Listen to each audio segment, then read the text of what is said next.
Samuel Eto'o, condamné à 22 mois de prison pour fraude fiscale en Espagne et à une amende d'1,8 million d'euros. Malgré sa condamnation, l'ex-footballeur du FC Barcelone ne sera pas incarcéré. Le tribunal a annoncé le lundi 20 juin 2022 que le président de la FECAFOOT a conclu un accord avec le parquet espagnol qui le poursuivait pour ne pas se retrouver derrière les barreaux. Selon la loi espagnole, la peine de Samuel Eto'o est inférieure à 2 ans. Et parce qu'il n'a pas d'antécédent judiciaire en Espagne, il n'ira pas en prison. Le tribunal n'a pas révélé le montant exact de l'amende de Samuel Eto'o, mais la presse espagnole estime ce montant à environ 1,8 million d'euros. De son côté, José María Mesales, l'ex-représentant de Samuel Eto'o, a été condamné pour sa part à 12 mois de prison et à une amende. Les deux devront donc rembourser au fisc espagnol près de 3,9 millions d'euros.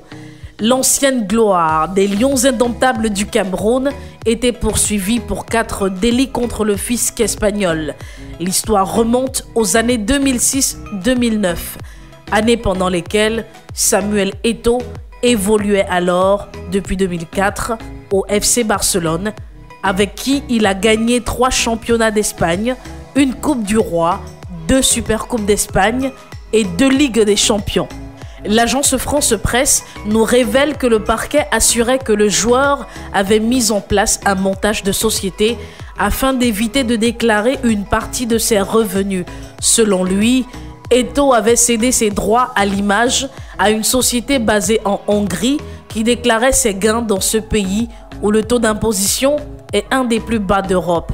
Une deuxième société espagnole les déclarait en Espagne, mais ces gains étaient imposés au titre de l'impôt sur les sociétés, inférieur à l'impôt sur le revenu qui aurait dû être payé.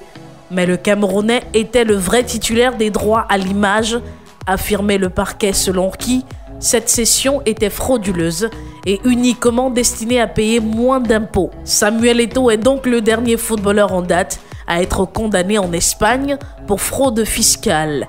Avant lui, Cristiano Ronaldo et Lionel Messi ont eux aussi eu des démêlés avec le fisc et la justice. Merci de vous abonner à notre chaîne Premium Télévision pour ne rien rater des infos tout azimut, actualités sociopolitiques, culturelles et sportives du 237, du continent et du monde. À bientôt.